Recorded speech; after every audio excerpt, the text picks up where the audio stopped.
မင်္ဂလာပါပန်းစုပါပန်းစုဒီနေ့ဒီဗီဒီယိုလေးကကြတော့လေ6လပိုင်းမကုန်ခင်မှာတင်ရမယ့်ဗီဒီယိုပေါ့နော်သို့တော်လည်းပန်းစုအကြောင်းမျိုးမျိုးကြောင့်ဒီ6လပိုင်းမှာပန်းစုကျမ်းမာရေးတော်တော်ထိခိုက်သွားတာကြောင့်ဒီဗီဒီယိုလေးကိုမတင်ပြလိုက်ဘူးပြောချင်တာကတော့ဒီ monthly reflect and reset ဆိုတဲ့ reading လေးပေါ့နော်အဲ့တော့ pick up ပိုင်းလေးလုပ်နေကြဆိုတော့ဒီနေ့မှလည်းနောက်ကျပေးမယ်ဒီနေ့ကလည်းဇွန်လ1ရက်နေ့လေးမှာနော်ညနေပေးမယ်နောက်မကြခင်လုပ်ပေးပါမယ်ဒီခိုတောင်လေး3ခုอ่ะဆိုလို့ရှိရင်တော့ပန်းစုမနေ့ကဘဘိုးဖျားဘူးတွေသွားတော့ရရှိခဲ့တဲ့အရာလေးပေါ့နော်ဖျားတစ်ခုပေါ်မှာရရှိခဲ့တဲ့အရာလေးအဲ့တော့ပိုင်းလေး3ခုရှိပါပိုင်း1ပိုင်း2ပိုင်း3ပေါ့နော်ကိုယ်စိတ်ကို calling လုပ်နေတဲ့အတောင်လေးတစ်တောင်ကိုရွေးချယ်လိုက်ပါနော်အဲ့တော့ပိုင်းလေး3ခုကိုပန်းစုကြောက်ပြီးတော့မှာပဲဖြစ်ပါတယ်အဲ့တော့ဒီ reading လေးကိုပန်းစု edit တွေမလုပ်တော့ဘူး video ကို edit တွေမလုပ်တော့ဘဲနဲ့သေချာလေးတင်ပေးသွားမယ်ပေါ့နော်ဟုတ်ပြီအဲ့တော့ပိုင်းလေးတွေရွေးချယ်ပြီးတော့လောက်ပြီးလို့ပန်းစုထင်ပါတယ်အချိန်လိုအပ်တယ်ဆိုလို့ရှိရင်ကိုယ့်အနေကိုလေးပြန်ပြီးတော့ဗီဒီယိုလေးကို pause လုပ်ပြီးတော့ရွေးပါနော်ပန်းစုကတော့ဒီတိုင်းလေးလုပ်သွားမယ်ပေါ့ဟုတ်ပြီပိုင်း3ပိုင်း2ကဲပိုင်း1နော်ပိုင်း1လေးကိုပန်းစုဒီတက်တာလေးပေါ်မှာတင်လိုက်မယ်နော်ပိုင်း1လေးပိုင်း1လေးကိုစပြီးတော့ပြောပါမယ်ဟုတ်ပြီပိုင်း1သမားလေးတွေအတွက်ကတော့လောလောဆယ်မမြင်ရတော့ sorry ကဲဟုတ်ပြီပိုင်း1သမားလေးတွေအတွက်ပေါ့နော်ဇွန်လရဲ့ version လေးကိုပဲပန်းစုကြည့်ပြီးသွားတော့မယ်ဒီနေ့ reading လေးကအချိန်လေးလည်းနောက်ကျနေပြီဆိုတော့အကြာကြီးလည်းအများကြီးတွေချက်ပြီးတော့ဟောမနေတော့ဘူးတိတိုက်ထားတွေကိုပဲကြည့်ပြီးသွားမယ်ပေါ့နော်အဲ့တော့ပိုင်း1လေးတွေအနေနဲ့ဇွန်လမှာစတင်ပြောင်းလဲလာမယ်တင်တို့ရဲ့ version ကိုကြည့်မှာဖြစ်တဲ့အတွက်ကြောင့်မလို့ဇွန်လတစ်လလုံးစာရဲ့ energy ကိုခြုံငုံပြီးတော့ကြည့်ကြမယ်ပေါ့နော်ပထမဆုံး energy လေးอ่ะဆိုလို့ရှိရင် two source ကတဲ့ပိုင်း1လေးတွေအနေနဲ့ဆိုလို့ရှိရင်ဇွန်လထဲမှာဒီပါတနာကောင်းမိတ်ဖက်ကောင်းတွေရရှိမယ်ဘဝဆက်ဆံရေးပိုင်းတွေမှာအရင်ကထက်ထွန်းလင်းတောက်ပတဲ့အနေအထားလေးတစ်ခုကိုရရှိရောက်ရှိမယ်ဆိုတာလေးကိုတွေ့မြင်ရတယ်နော်နောက်တစ်ခုကလက်ရှိထက်ပိုပြီးတော့ကောင်းမွန်ကြနာတဲ့နေရာထိုင်ခင်းမျိုးတွေရရှိမယ်ပေါ့အရင်ကထက်ပိုပြီးတော့ပြေဆုံးပြေဝဓာတ်တွေကိုရရှိရောက်ရှိမယ်ဒီဆက်ဆံရေးကြောင့်ပဲလူသိသူသိများလာတာပိုပြီးတော့ shine ဖြစ်လာတာနော်romantic partner တွေလည်းဖြစ်နိုင်တယ်အပေးယူမျှတမယ်ကိုယ့်ရဲ့စိတ်ခံစားချက်ကိုလုံခြုံစေမဲ့ partner ကောင်းတစ်ယောက်လုံးကတွေ့ရှိမယ်နောက်တစ်ခုကဆိုလို့ရှိရင်လုပ်ငန်းခွင်မှာဆိုလဲ partner ကောင်းမိတ်ဆွေကောင်းမိဖက်ကောင်းတွေရရှိမယ်ဆိုတဲ့သဘောတရားလေးမြင်ရတယ်ပန်းကင်းတွေရှိတဲ့နေရာကိုခရီးအတူထွက်ရနိုင်တယ်ဒါမှမဟုတ်ရင်လဲအစာဦးကောင်းကောင်းနေရာထိုင်ခင်းကောင်းကောင်းနေနော်ဒီဇွန်လအတွင်းမှာဒီနှစ်တောင်ဖြစ်တယ် sorry ဇွန်လအတွင်းမှာရရှိနိုင်ပါတယ်ဟုတ်ပြီဒါဆိုရင်ဇွန်လတစ်လလုံးသွားရဲ့ energy ကတော့ဆက်ဆံရေးပိုင်းမှာတော့လုံးဝနံပါတ်1ဖြစ်နေတယ်ပေါ့နော်နောက်တစ်ခုပန်းစုကျမ်းမာရေးပိုင်းလေးကြည့်ပေးမယ် Queen Source 1 Queen Source 1အရာဆိုလို့ရှိရင်တော့သင်တို့ခန္ဓာကိုယ်ထဲမှာနဲ့စိတ်ထဲမှာအပူတောကလေးတော့နည်းနည်းရှိမယ်သို့တော်လည်းလေဒီနေရာမှာမြင်ရသလောက်ဆိုလို့ရှိရင်အပြင်မှာဘလောက်ပဲပင်ပန်းအပြင်မှာဘလောက်ပဲစိတ်ဒုက္ခတွေများနေပါစေပေါ့အတွင်းမှာပြောတာနော် sorry အတွင်းထဲမှာဘလောက်ပဲစိတ်ဒုက္ခတွေပူလောင်မှုတွေများနေပါစေအပြင်မှာတော့ကိုပြသထားတဲ့ပုံစံဒီမျိုးသမီးလေးလိုပဲ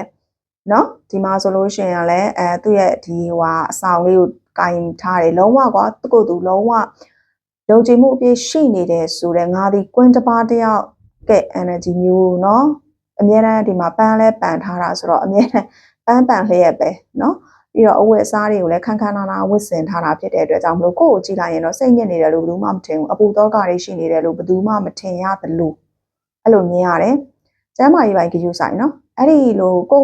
ဒီတန်မာပြရတဲ့အကြောင်းတရားကနေသင်ရဲ့ကျမ်းမာရေးကိုလာပြီးထိခိုက်နိုင်တယ်ကိုယ်ရင်းအပူမများစေနဲ့စိတ်တွင်းတောကတွေကြောင့်စိတ်ဖိစီးမှုတွေကြောင့်သင်ရဲ့ကျမ်းမာရေးကိုထိခိုက်နိုင်တယ်အရန်တန်မာရတဲ့အမျိုးသမီးအမျိုးသားတွေဟာဆိုလို့ရှိရင်ပုံမှန်လူတွေထက်နှစ်ဆပိုပင်ပန်းကြတယ် energy ကျပြီဆိုအဲ့ဒါတစ်ချိန်တိုးပဲเนาะကျမရေးမကောင်းဖြစ်သွားရင်လုံးဝလိုက်မမီဘူးဖြစ်တတ်တယ်ဒီနေရာမှာပုံ picture message ရမြင်ရသလောက်ဆိုလို့ရှိရင်เนาะသင်တို့ဒီဘာလို့တင်လဲဆိုလို့ရှိရင်မြတ်စွာဘုရားမှာပန်းတွေမကြာခဏလှူပေးရမယ်ပေါ့เนาะနောက်တစ်ခုပြောချင်တာကတော့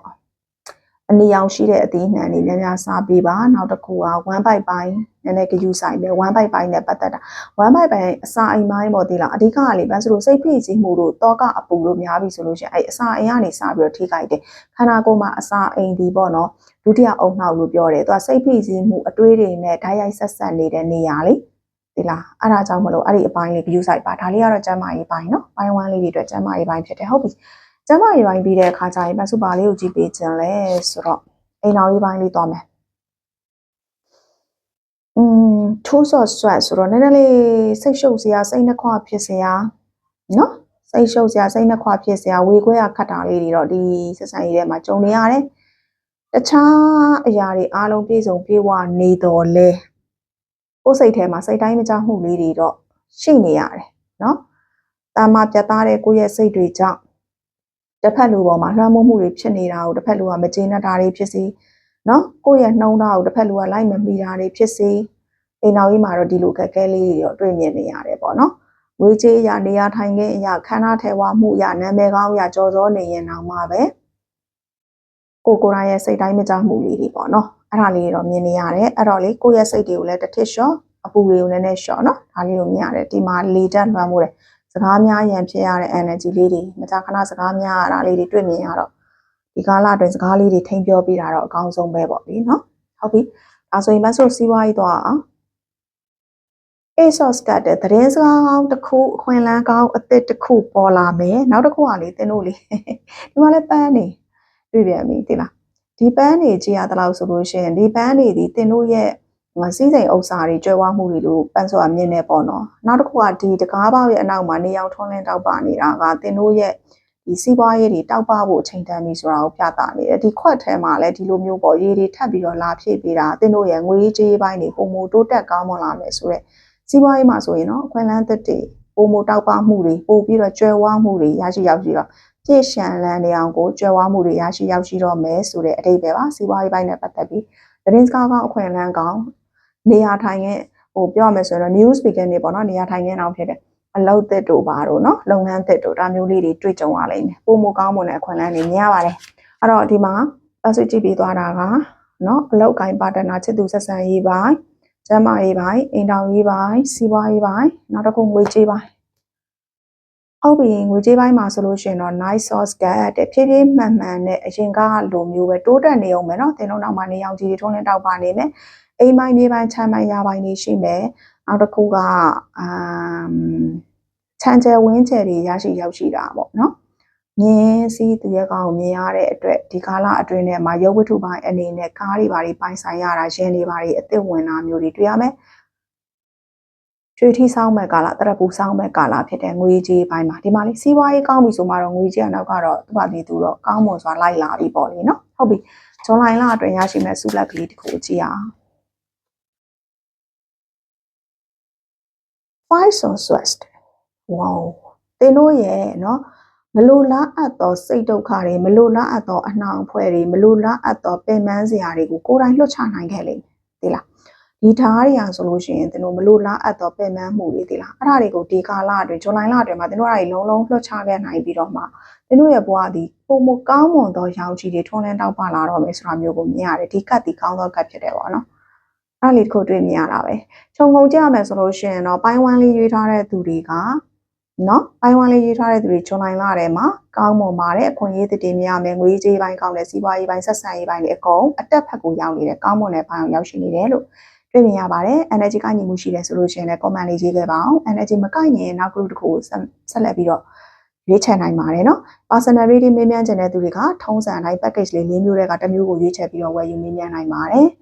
်အချိန်ပေး energy ပေးကြည့်ရှုပေးတဲ့တဦးတယောက်ချင်းစီတိုင်းကိုချစ်ခင်လေးစားလျက်ပါ comment လေးတွေရေးပေးတဲ့တဦးတယောက်ချင်းစီကိုလည်းချစ်ခင်လေးစားလျက်ပါ comment တွေ reply မပြန်ဖြစ်ရင်တော့မှပဲပတ်စု comment တွေကိုအများအားဖတ်ဖြစ်ပါတယ်အဲ့ဒီအတွက်လည်းကျေးဇူးအများကြီးတင်ပါတယ်နော်ကျေးဇူးပါ okay ပိုင်းတူးလေးတွေမင်္ဂလာပါနော်ဒီငတ်တောင်လေးကိုရွေးထားတဲ့ပိုင်းတူးလေးတွေမင်္ဂလာပါဟုတ်ပြီပိုင်းတူးလေးတွေအတွက်ကြည့်မယ်ဆိုလို့ရှိရင်ပိုင်းတူးလေးတွေရဲ့ဇွန်လတလတာကိုကြည့်မယ်ပေါ့ဇွန်လရဲ့ version အနေနဲ့ဘာလာမလဲပေါ့လေနော်three husband တကယ်တဲ့တင်းဝကောင်းကောင်းလေးရရှိမယ်ဆိုတဲ့သဘောတရားမြင်ရတယ်နောက်တစ်ခုကကိုယ့်ရဲ့ပေါ့နော်ဒီမိသားစုလိုက်လှုပ်ဆောင်တဲ့စီးပွားရေးတွေအိမ်တွင်းထဲကနေငွေဖြစ်မဲ့ အိမ်တွင်းထဲကနေငွေဖြစ်မဲ့စီးပွားရေးလောက်ကိုင်းခွန်လန်းမျိုးတွေရရှိရောက်ရှိလာမယ်တင်းဝက်အားကောင်းကောင်းနဲ့မိသားစုဆိုလဲမိသားစုအတူပေါ့နော်ဒီမှာဆိုရင်တော့လက်မှုပညာလုပ်ငန်းတွေအမှုပညာပိုင်းဆိုင်ရာလုပ်ငန်းမျိုးတွေအယောင်သွေးဆောင်နေတဲ့လုပ်ငန်းမျိုးတွေမြင်ရတော့ဆိုအိမ်တွင်းစားအလှဆင်လုပ်ငန်းတို့ဒီလားဒါမျိုးတွေကနေဝင်ငွေရရှိမဲ့သဘောတရားလေးကိုမြင်ရတယ်တင်းဝက်အားကောင်းတယ်ဒါကတော့ဇွန်လရဲ့ version မှာတင်းဝက်အားတွေကောင်းနေမယ်ဆက်ဆံရေးပိုင်းပေါ့နော်သက်ဆိုင်ရေးပိုင်းတင်းမွအားတွေကောင်းနေမယ်ဆိုတာလေးကိုမြင်ရတယ်နော်နောက်တစ်ခုအနေနဲ့ကြည့်ပေးမှလေးကတော့ဇွန်လလတစ်လအတွင်းမှာဒီစီးပွားရေးပေါ့နော် page short ကဖြစ်တဲ့အတွက်ကြောင့်မလို့စီးပွားရေးမှာဆိုလို့ရှိရင်တော့ page တွေရဲ့အစပြိုးခြင်းပေါ့နော်ဒီလိုစီးပွားရေးအသစ်တစ်ခုအစပြိုးပြလိမ့်မယ်အဓိကကတော့ရိုးရာနဲ့ပတ်သက်တဲ့ဒီလားရိုးရာယဉ်ကျေးမှုနဲ့ပတ်သက်တဲ့အဝတ်အထည်လုပ်ငန်းပဲဖြစ်စေအိမ်ချမ်းမြေလုပ်ငန်းဖြစ်စေနောက်တစ်ခါဒီခြံလုပ်ငန်းเนาะအဲ့လိုမျိုးလေးတွေကနေပြီးတော့မှသင်တို့ဒီလူတွေကဒီလားစိတ်ခံစားမှုပျော်ရွှင်မှုကောင်းကောင်းပေးနိုင်တဲ့အခွင့်အလမ်းသစ်ကနေရမယ်ဒီလား service ပေးတဲ့လုပ်ငန်းမျိုးတွေဒီပထမကမှာဆိုလို့ရှိရင် team work မှာဆိုရင်လည်းအဲ့ဒီ energy လေးကိုပဲရလိုက်တယ်ပေါ့နော်အဲ့လိုမျိုးလေးတွေ့ရှိလာမယ်စီးပွားရေးပိုင်းမှာပန်းစုဒီမှာစီးပွားရေးကိုအရင်ဖတ်ချင်သွားတယ်စီးပွားရေးပေါ့နော် group 1မှာတော့ကျမ်းမာရေးကိုအရင်ဖတ်ပေးလိုက်တာအခုကဲကျမ်းမာရေး oh my god the devil ကနော်ကျမ်းမာရေးသတိထားပါရှင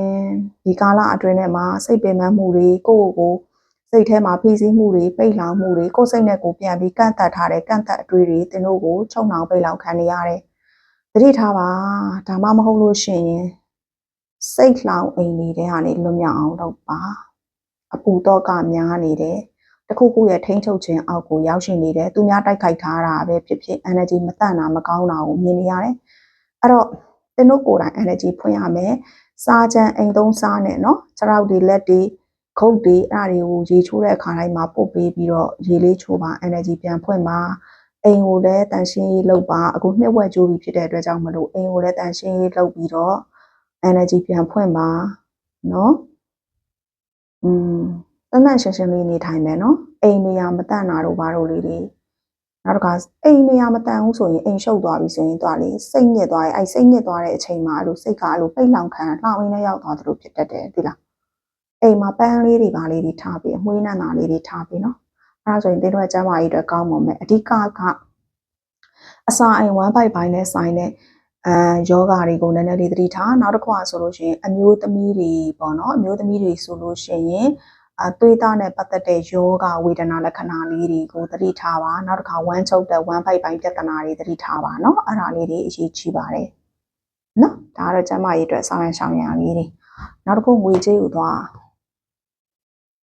5 source ပန်တကယ်ငွေကြေးကတ်ကြီးကြလာရနော်ကျဲ9ဘွင်းကကောင်းပါတယ်ငွေကြေးဇွန်လမှာဆိုရင်တော့ငွေကြေးနဲ့ပတ်သက်ပြီးတော့သင်တို့လုံးတလောက်ဝင်ငွေဝင်ပဲပေါ့လေနော်ဘေးမှာလည်းအထောက်အပံ့တွေအတူလက်တွဲလှုပ်ဆောင်ပေးမဲ့သူတွေလည်းရှိမရှိတူရှိတူအေးတူပို့မြစိတ်ညစ်လည်းအတူတူစိတ်တော့ကရောက်လည်းအတူတူနော်ဒါပေမဲ့ငွေကြေးရတော့လိုအပ်တဲ့လောက်တော့ပြည့်နေမယ်အရင်ကြွယ်ဝမှုလားဆိုတော့ကြွယ်ဝမှုထက်လိုအပ်တဲ့လောက်ပြည့်ဝနေမယ်ဆိုတော့ငွေကြေး energy လေးကိုရရှိတယ်ကောင်းမွန်ပါတယ်ရှင်ငွေကြေးပိုင်းဆိုင်ရာကောင်းမွန်တဲ့ဟုတ်ပြီနောက်တစ်ခုကအိမ်အောင်ရေးရွှေပန်းငွေပန်းနေတယ်โอเคရွှေပန်းငွေပန်းနေတယ်အိမ်အောင်ရေးနဲ့ပတ်သက်ပြီးတော့လေဒီနေရာမှာစိတ်နှခွဖြစ်စရာတွေအပူတော့ကများနေရတဲ့လူတွေเนาะအဲ့ဒါမျိုးလေးတွေရှိတယ်ဆိုလို့ရှိရင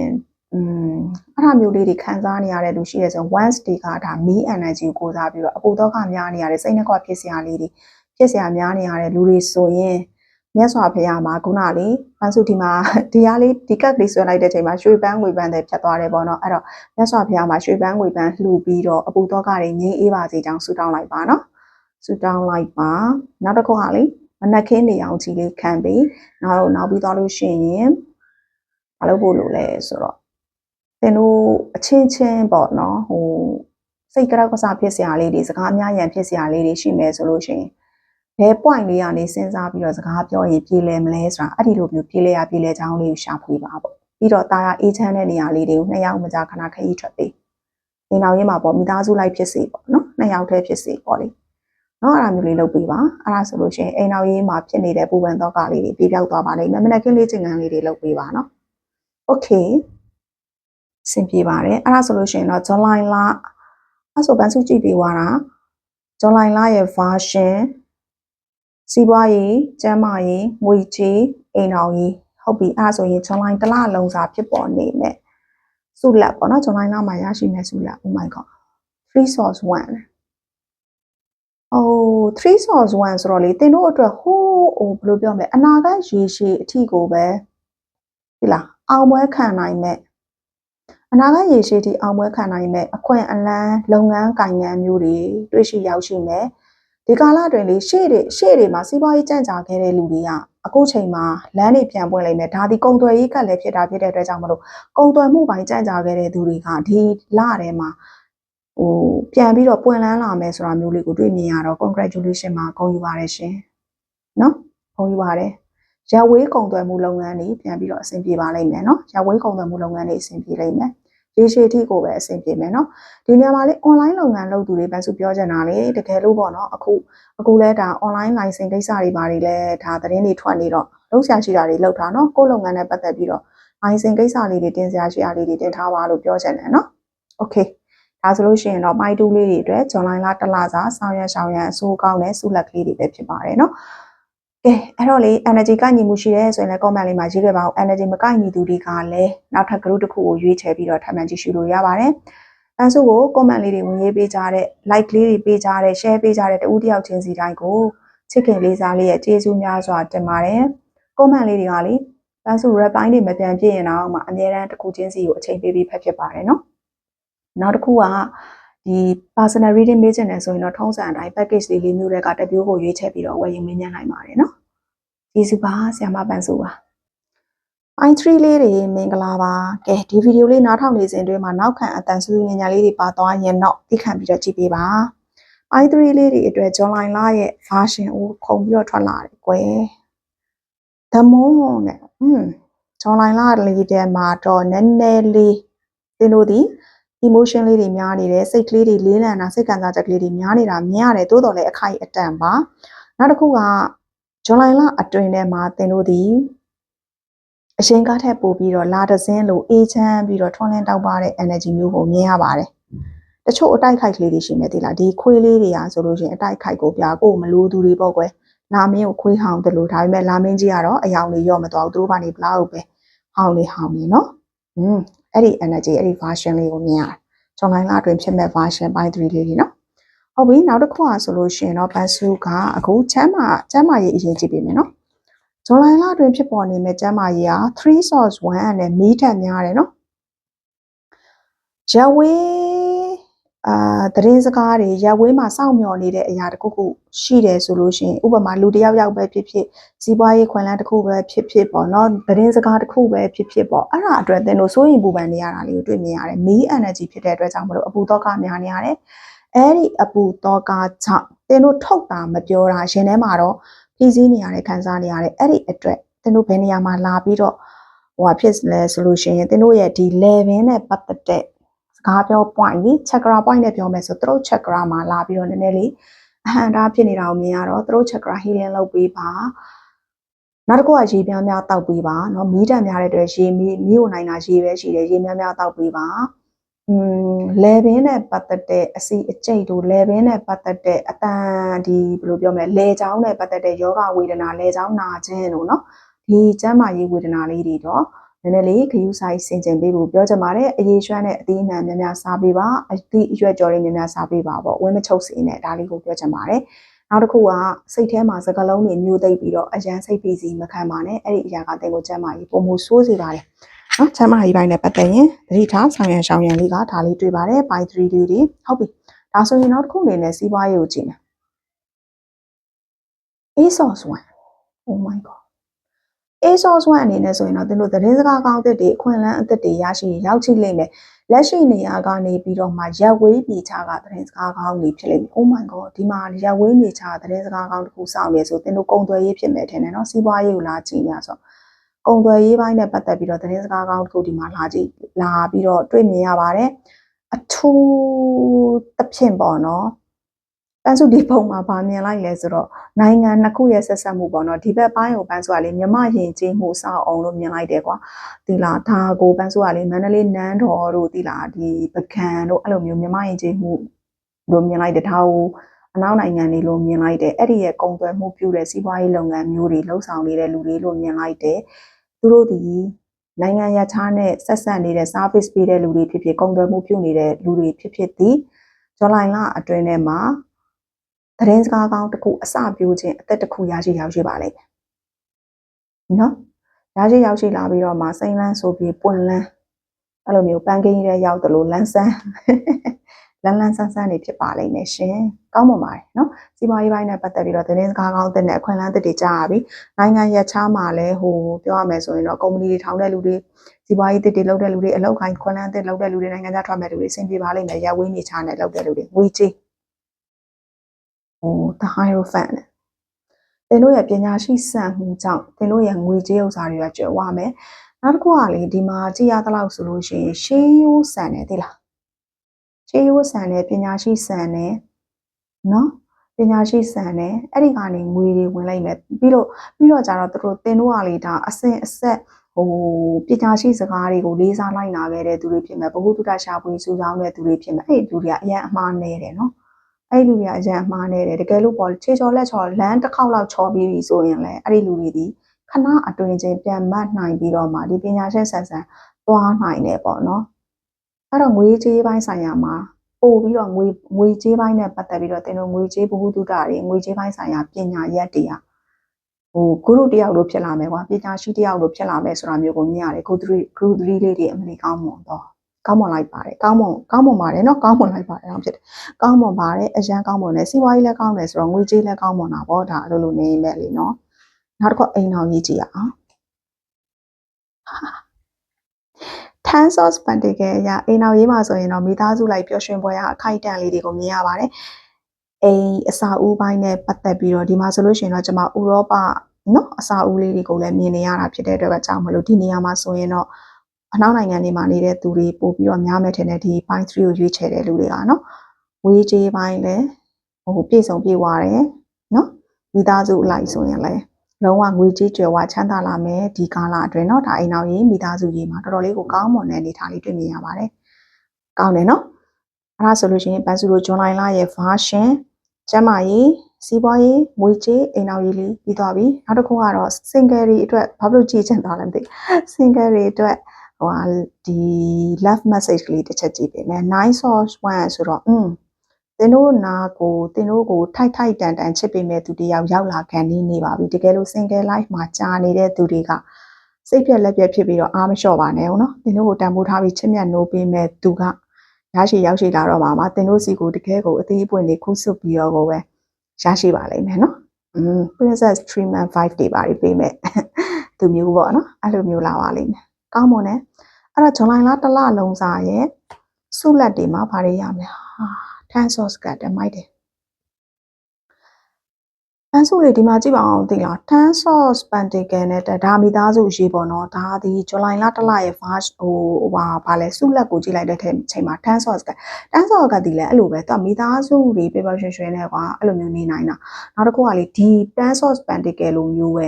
Ten Source ကဒီလဲသူကအိမ်ပိုင်းရာပိုင်းနေဖြစ်မယ်မိသားစုတွေပြပရွှင်ရွှင်စိတ်ချမ်းမြေ့ရမယ်ပေါ့နော်သားသမီးမြင့်တွေနဲ့အကုန်လုံးအဲ့လိုမျိုးTen Source ကရဲ့ energy ဆိုလို့ရှင်လုံးဝရေရှည်ထိကိုခိုင်နေတာမျိုးပြတာမလီ Ten Source ကော Ten Source Pentacle ကောကောင်းမွန်လိုက်တာတကယ်လို့လေဒီ version လေးတွေကသင်တို့စီရောက်မလာသေးဘူးဆိုရင်လာမဲ့10လအတွင်းထဲမှာသင်တို့စီကိုဒီလိုပုံစံမျိုးလေးရရှိရောက်ရှိလာပါလိမ့်မယ်เนาะဒါဇွန်လအတွင်းမဟုတ်ရင်တော့ပြောတာเนาะအဲဆိုရေရှည်ကိုပါသွားပြီးမြင်လိုက်လို့ပေါ့เนาะကောင်းမွန်ပါတယ်ဇွန်လတစ်လလုံးသာမှာ Ten Source ကရဲ့ energy ကသင်တို့အတွက်စုလက်ဖြစ်ပါလိမ့်မယ်မိသားစုတွေအတူတူပြန်လဲစုံစည်းရတာငွေကြေးပြေဆုံးပြေဝတာအစားအသောက်တွေအရှံပဲရှိတာဘာမစိုးကွာဒီလားလုံလောက်နေတဲ့ပြေဆုံးနေတဲ့အိမ်ချမ်းမြေပိုင်ဆိုင်မယ်နော်အိမ်ချမ်းမြေညှော်မှန်းထားတဲ့သူတွေအိမ်ချမ်းမြေတွေပိုင်ဆိုင်ရရှိလို့ရှိပါတယ်အဲ့တော့လေ group 3လေးတွေ congratulation ပါရှင်အဲ့တော့ဒီဟာလေးကိုအချိန်ပေး energy ပေးကြည့်ရှုပေးတဲ့အတွက်ကျေးဇူးအများကြီးတင်ပါတယ် energy မကိုက်ရင်လည်းတခြား group လေးတစ်ခုကိုထပ်မံရွေးချယ်ပြီးတော့ကြည့်ရှုလို့ရပါတယ်အဲဆိုရဲ့ reading လေးတွေကိုဒါ comment လေးတွေရေးပေးကြတယ် like လေးတွေ share လေးတွေလုပ်ပေးကြတယ်တအုပ်တယောက်ချင်းစီကိုလေးစားချစ်ခင်လျက်ပါအဲဆို comment လေးတွေကို wrap ပိုင်းပဲပြန်ပြည့်ရင်တော့မှပဲအများအားဖတ်ဖြစ်ပါတယ်အဲ့ဒီလူတွေကိုလည်းကျေးဇူးတင်ချစ်ခင်လျက်ပါเนาะထုံးစံတိုင်းပဲ personal reading လေးတွေမြင်မြန်ချင်တယ်ဆိုရင်တော့ Telegram ကနေပြီးတော့မှဒီ personal reading လေး package လေးမျိုးတွေကတစ်မျိုးကိုရွေးချယ်ပြီးတော့ဝယ်ယူမြင်မြန်နိုင်ပါတယ်เนาะနောက် video တွေမှာပြန်တွေ့ကြမယ်ကျေးဇူးပါပန်းစုပါ